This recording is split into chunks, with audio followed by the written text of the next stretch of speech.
the station that's on your side. News 12, first at 5, continues. Good afternoon. Stevens Creek Elementary facing some backlash from parents after news about a parent-led field trip to the Georgia coast. Usually those field trips are sponsored by the school. But because of COVID, it had to be canceled. Well, some parents got together to take the kids, and the school excused 3 days off for the students. Our Sydney Heiberger spoke to other parents upset that they weren't informed. It's an unfortunate feeling that everybody knows in one way or another, feeling excluded. But when it happens over an educational opportunity, things can get a little sticky. The district says about 22 out of 158 fifth graders are attending the educational camp, organized solely by a group of parents. Each parent had to request for their child to be excused from school today, tomorrow, and Wednesday. The school approved those requests as long as their child made up missed work. But one parent who wanted to remain anonymous for fear of backlash at her child's school says it's not just the social opportunity she fears her child is missing, but an educational one. It serves an education on so many different levels for these children, and the fact that a select group of students were approved to go without offering that option for other parents to also include their students, I do believe it's discrimination as far as affording the same type of educational opportunities. Well, parents tell me they wish the school had informed them that they had the option to do this, or denied those parents' requests when they realized not all students were invited. Tonight on News 12 at 6 o'clock, what the school told the parents of the trip. Reporting in Martinez, Sydney Heiberger on your side. Thank you. Superintendent Sandra Caraway says 22 of 158 students at the school are scheduled to take that trip. She also says parents will be responsible for making up any missed assignments during the trip. Let's head outside now for a alert in effect for Wednesday for some very gusty conditions. We'll have much more on that coming up in the full forecast. Thank you, Riley. A Richmond County investigator resigns from the sheriff's office after a DUI arrest on Saturday. The department says former deputy Wesley Ward's resignation took effect yesterday. They say he was driving his county vehicle before being pulled over in Columbia County. Deputies there say they stopped him for failing to maintain lane. First at 5, an Aiken man facing third-degree arson charges. Police say 23-year-old Raul Moreno set off a series of fires near Hitchcock Parkway, not far from the Wando Ridge Road on Saturday. They say he was doing it so he could be sent back to Mexico. Deputies say he was setting the parking cones on fire along the road, and when he was caught, police say he told them he was an illegal immigrant. One of the officers say Moreno actually thanked him for arresting him because now he could be sent back home. Coffee County Superintendent says 2 students are on suspension this week and facing expulsion for an alleged kill list on campus. School officials say 2 middle school girls have a list with 60 names titled Kill List 2021. They've also spoken with the parents of all the students involved. The list brought to school officials' attention after it was posted on social media. Our local health officials are concerned about the UK variant of COVID-19 now in our community. Both University Hospital and AU Health say they're seeing younger patients admitted to the hospital. They say it's likely because this variant is easier to spread, which means it carries more virus particles to the person infected. AU says many of their COVID patients are between the ages of 30 and 50. University Hospital says it's seeing patients with complications after COVID-19. Had a number of cases of young people, 30 to 35, otherwise in great health, who have returned after resolution of the acute infection with complications of COVID. But the problem is we don't know who will suffer severe consequences from a COVID infection. Health officials say this growing strain makes getting vaccinated that much more important because both Pfizer and Moderna respond well to this variant. How hospitals are having to change their treatments coming up on News 12 at 6 o'clock. The CDC is echoing their calls for mask and social distancing. They say even with the vaccine now eligible for anybody, there's still a lot of virus out there circulating. The CDC director says our biggest battle at this point is one against time. We know these vaccines work extraordinarily well as prevention interventions. However, they take some time to kick in, somewhere in the 2 to 6 week mark. And so if we have a lot of circulating virus today, the vaccines will work, in a month, but they may not work today. We're on your side with some chances to get your shot this week if you're looking to get one. AU Health is hosting 3 clinics this week, 2 at Washington Square, 1 tomorrow, then 1 Thursday. Third will be at Aiken Tech on Friday. Now, you need an appointment for all 3, and we do have that link for you on our website. Georgia DPH is also hosting some clinics this week. They're going to have one tomorrow at historic Ebenezer Baptist Church over at Hepzibah. Walk-ins welcome there from 9 in the morning until 11.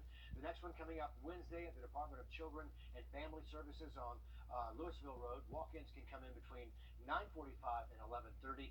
We have all these clinics and addresses for you listed on our websites. Inmates at the Charles B. Webster Detention Center will also have a chance to get a vaccine tomorrow. The Richmond County Sheriff's Office says all inmates have been notified about that. At least 79 responding saying they want to get a vaccine. They'll be getting a dose of the Moderna vaccine. After Johnson & Johnson's vaccine was put on pause, the company made comments saying there was a study showing Pfizer and Moderna also had issues with blood clots. Now the author of the study says, the study they cited says that is not the case. The lead author says she and her colleagues did not find any blood clots in patients during their trials with Moderna or Pfizer. Johnson & Johnson officials have not responded, though, to those comments. North Augusta absentee voting is in full swing now. The next mayor and 3 city council seats up for grabs. There are a couple of places you can vote absentee in person. The Aiken County Government Center from 9 until 5 daily, or the North Augusta Community Center between 9 in the morning and 4 in the afternoon.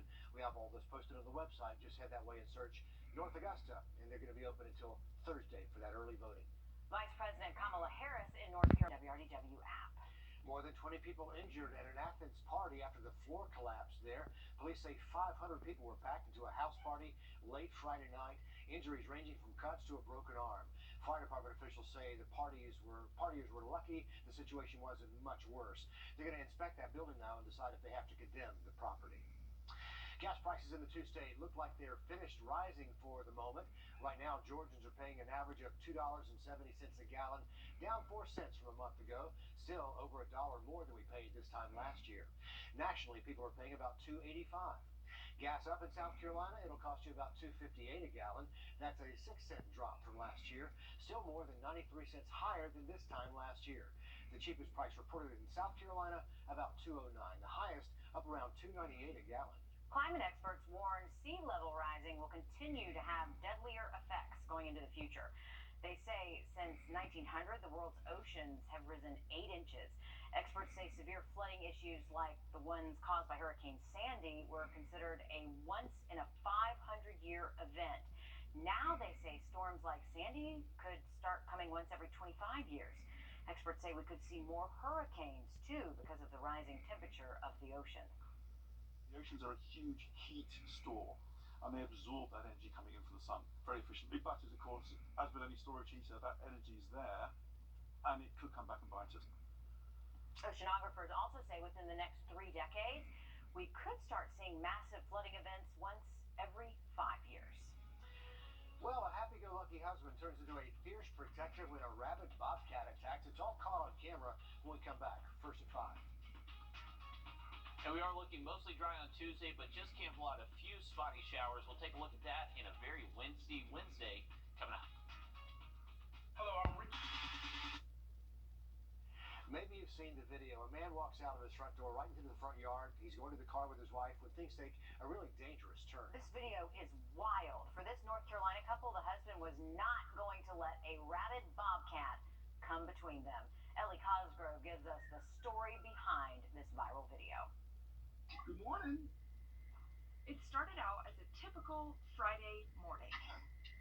I need to wash my car. Happy and Chrissy Wade leaving their house to take their senior cat, Caroline Faith, to the vet. When Christy came out of their garage, she heard a growl. I knew it was a cat because I know what a cat sounds like, but it sounded like a very angry cat. So when Christy backs up to see what it is, The face of this bobcat came around the corner of the car. Christy tried to run between the cars to the street.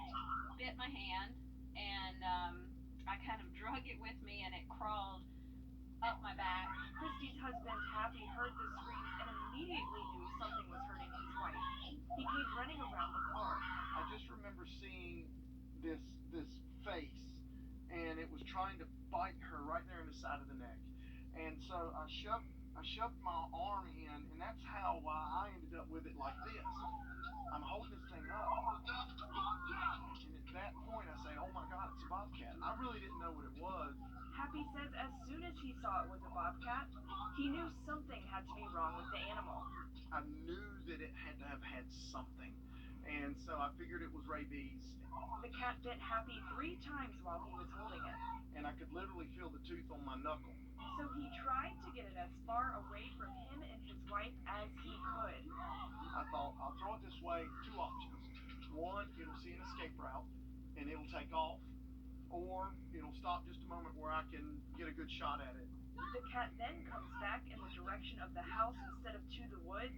Happy finally shot the animal because he knew something was wrong with it. Tests later confirmed the bobcat had rabies. In my head, I knew it had already attacked 2 people. If it attacked somebody else and I didn't do something, morally, it would have bothered me for a long time. Christy and Happy say they are grateful they were together that morning. He saved my life, and I don't know where I'd be or what sort of shape I'd be in right now had he not been here.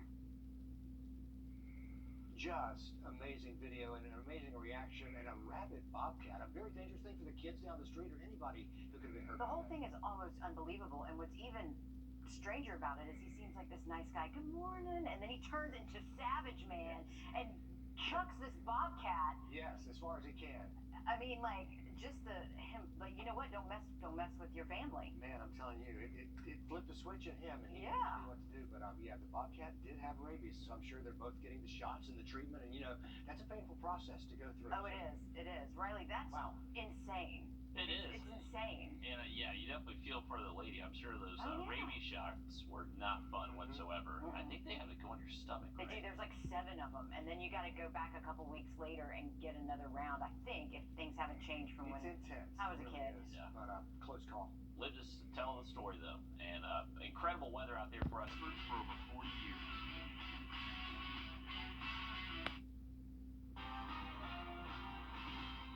I want to take you out live to 11th Avenue and MLK Jr. Boulevard. This is where deputies are responding to a shooting. The call came in just before 5 o'clock. We are speaking with officials to find out if there are any injuries. Of course, we'll continue following this story. We'll update you as soon as we learn more. But again, we are responding to reports of a shooting there on MLK Jr. and 11th Avenue. Well, shifting gears now and talking about man's best friend. For one Marine, a dog may be the reason he was able to get through his time in combat. The two fought together overseas as the dog was trained to sniff out bombs. After the Marines' deployment, it was the dog returning to work. Well, now 8 years later, they're back together. Caton Stansel shows us more. A bond like no other built on the battlefield. We lost a lot of guys on that deployment, and that dog and I, we were in more firefights than I can count. He was there beside me through the death of multiple buddies, and I can say we've been through a little bit together. But after that deployment, former infantry Marine Chase Smoke was separated from his partner Luke, a military dog trained to sniff out bombs. My wife took a picture of me kneeling down beside him, and I told her, I said, I'm gonna find you again. For 8 long years, Smoke made more phone calls than he could count. I didn't give up. Yes, it's good to be hard-headed sometimes. The phone calls paid off, though, and Smoke was shocked to discover his long-lost friend wasn't too far away. He's staying with a man in the upstate of South Carolina, 2 hours away. What are the odds? Like a needle in a stack of needles. The two were able to reunite and reconnect this weekend with the same toy that helped them bond so many years ago. You remember that? You remember that, don't you? I don't like to admit that a Marine will cry like a baby, but I'll tell you right now, I had some tears in my eyes when I saw it. You remember that? A couple of old combat buddies reunited there. The tail wag says a lot. Yeah, I wonder, I think he remembered him. It's just, and again, a needle in a haystack that got them back together. Yeah, right there, a couple hours away from where he was. Riley? All right, if you need to watch the car. Have peace of mind with Rhodes Law Firm. A new amusement park opens soon in Myrtle Beach. The theme park will have over 7 rides for all ages in celebration of the area. Of course, it will have a beach theme. Officials working on the project say it could be ready as early as next month, just in time, maybe for a summer vacation with the family. It'll also have the first 50-foot flight simulator in the country. It's pretty amazing. I'll bet it's beautiful at night, too. Yeah. Grand Strand, looking good. So have you ever heard of a pangolin? Not me, but this guy was saved by Indian police officials. Dealers tried to sell him, and the World Wildlife Fund says this guy's protected. Pangolins are part of an endangered species. People in Asia consider the meat a delicacy. They use the scales for medicinal purposes. This one weighs about 31 pounds, about 4 feet long, and you're really unusual looking. Yeah, it's like a cross between an anteater and an armadillo. Exactly. Strange. He's going to roll up into a bowling ball, and you'll never see him again. He almost looks prehistoric. Very odd looking. So yeah. There's your pangolin of the day, Riley. Hey, that's pretty cool looking. It definitely looks like it's as blind as an armadillo, too. It looked like it just kind of walked right into that wall. But 74 degrees currently. With zero out of pocket. And for a limited time, get a new 2021 Volkswagen Atlas Crossboard for only $293 a month. With zero down, zero deposit, and zero due at signing. Zero out of pocket. Sign, then drive. At Augusta's only Volkswagen dealer, Gerald Jones at Volkswagen. Like and follow News 1226 on Facebook for the latest up-to-date coverage near you. From the station that's on your side, this is News 12 at 6 o'clock. They're used to combat, but our men and women in uniform have been fighting another battle at home. Our I-team has uncovered a new report that says companies in charge of military housing have some unfinished business. Plus, an unofficial field trip for Columbia County School causes a rift between parents. We're going to hear why not everyone's on board with the idea and what the school district has to say now. But first up this evening, businesses across the area struggling to hire a full workforce, and that's why South Carolina wants to make sure you're actually looking for a job before you collect your benefits. Well, that means actually bringing back the work search requirement and providing hard proof of at least 2 job searches every week. Tonight, News 12's Kennedy Harris live from Fat Man's Cafe in downtown Augusta, where the owners say they're looking for workers too. Kennedy, what do they think about bringing back this requirement in Georgia? Yeah, I've spoke to several local businesses today, and they all say the same thing. They're having a hard time filling positions. And the co-owner of Fat Man says as long as the pandemic continues, he doesn't see the issue resolving anytime soon. Take a look around town, and signs like this are hard to miss. Yeah, so as customers have started to flow back through our doors and larger events are starting to happen again, obviously we have to staff up. But lately, staffing up hasn't been so easy. The number of people applying for positions has drastically lowered. I used to see a lot of online applications come through our system. We've seen very few in the last 6 months. I mean, I could probably count on 2 hands. Usry co-owns 4 businesses in Augusta. Right now, 3 are hiring, but positions are sitting open. It's making it really tough on business owners. I think that it's throughout all industries and all workforces. And he's right. Yogi Plumbing, Heating, and Air says it's never been this hard to find people to work. They have around 10 open positions. We ran Indeed, we ran a lot of online sites just trying to find folks and get a lot of comments, a lot of interest, nobody shows up. Yogi is offering work and training to even unexperienced workers. Usry increased wages and recruitment, but still the challenge remains. I believe it's going to go through the pandemic. I hope to see the light at the end of the tunnel soon, but we haven't seen it yet.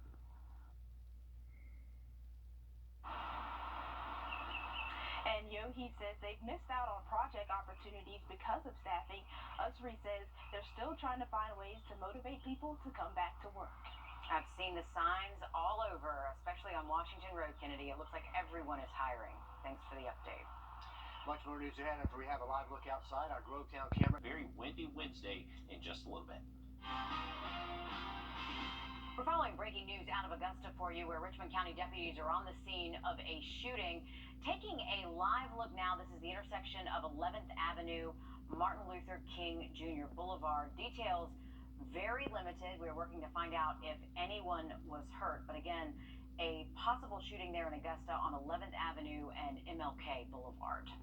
Well, tonight there is new and growing concern about the UK variant of COVID-19. Local health leaders tell us more patients as young as 30 are being hospitalized. And as News 12's Brady Trapnell reports, it could cause severe cases. Local health officials say the UK variant now makes up about half of the COVID cases they're seeing in our community. And here at AU, their patients in their COVID units range from ages 30 to 50 years old. Certainly the danger is not gone. At least for those who aren't vaccinated. The UK variant is spreading. It does tend to spread a little bit faster. It is more contagious, so to say. Dr. Awana Churka, an infectious disease expert at University Hospital, says she's been watching this trend for weeks now. We are seeing a little bit of shift in the demographic to a younger set of patients. And at AU, it's the same situation. This variant is known to carry more virus particles. You transmit more of the virus to someone when you infect them, and then therefore they have this more rapid clinical course. Bringing younger, unvaccinated people to the hospital quicker and forcing AU Health to change their treatments. Some of the variants don't respond well to bamlanivimab, which is that monoclonal antibody therapy. So they are altering antibody therapy to treat this new variant, along with other inpatient treatments.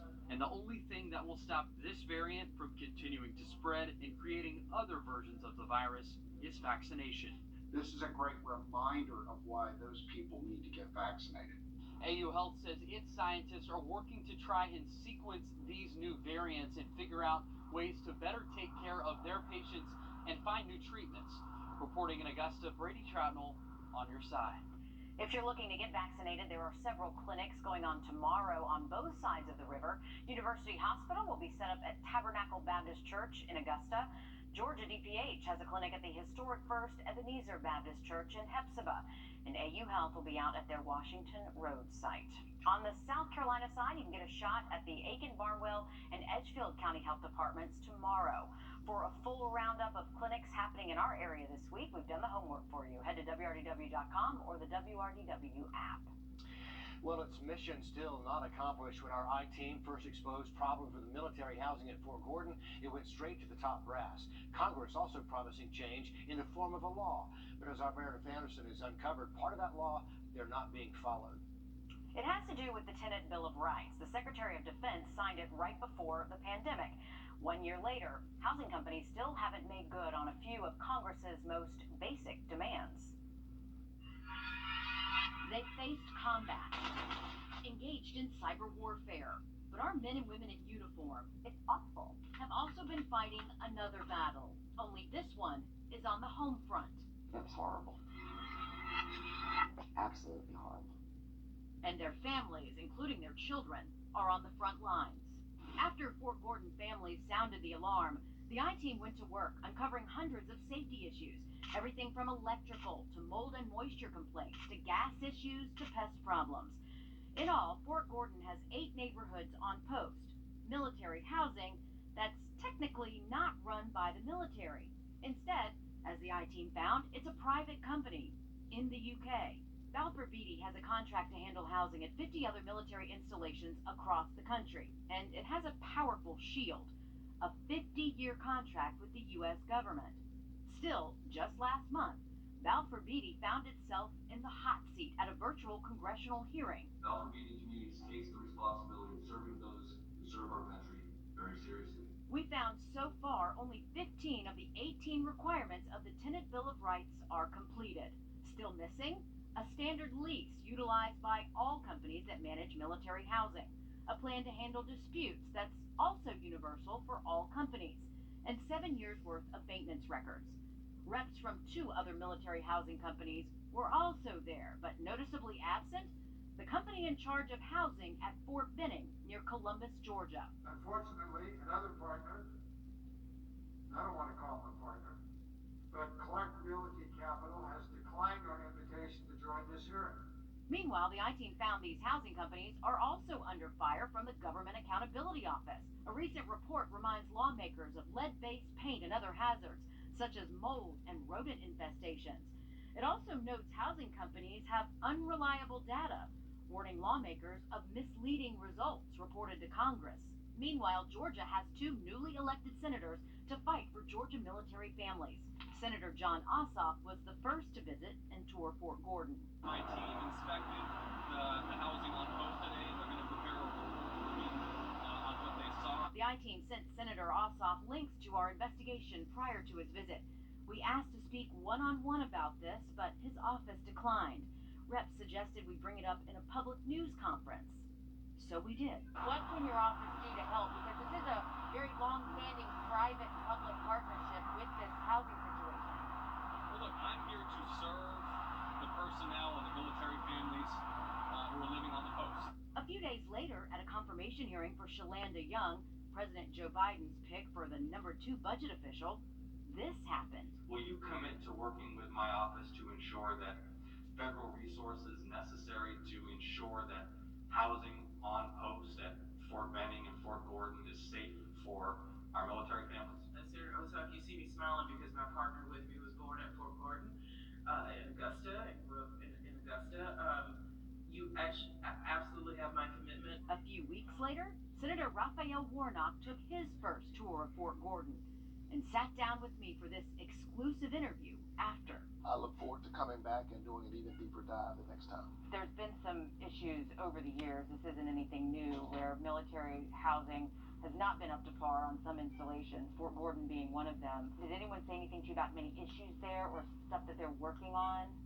I saw some of the work and the upgrades on some of the housing that's 50 years old, and the ways in which there were some renovations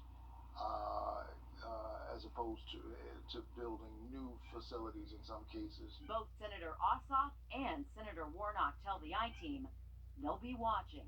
When I think about what our men and women do for us in uniform, the ways in which they protect us and keep us safe, the least we can do is to make sure that they have safe housing. It's why News 12 hasn't stopped asking these questions. For more than a decade, we've asked to sit down with Val Wrdw, and we have been turned down every single time. That is, until now. How did we get here? How did we get to a point where it became a housing crisis? This coming Thursday, Rick Taylor, the same man who testified in front of Congress, joins Fort Gordon Garrison Commander Colonel Shaw Pick to talk about what went wrong. We got to earn their trust. And in some cases, we've got to win it back. But more importantly, how they're working to make it right. It's just been difficult. So even today happening is proof to me of monumental changes. Well, we appreciate you giving us the shot. The I-Team gives you exclusive access to major updates and construction projects happening this summer. Big steps forward to hopefully eliminate at least one battle the families on post have had to face. Colonel Pick and Mr. Taylor say failure is not an option because this impacts all of us. Fort Gordon is training an army of cyber warriors that are worth a lot of money in the private sector. If housing isn't a priority, we risk losing soldiers to companies like Google, Amazon, and Microsoft. Absolutely, and we need those people to help defend our country. Meredith, thank you. It's an interview more than 10 years in the making. Meredith will bring that to us this Thursday on News 12 at 6 o'clock. A Richmond County investigator stepping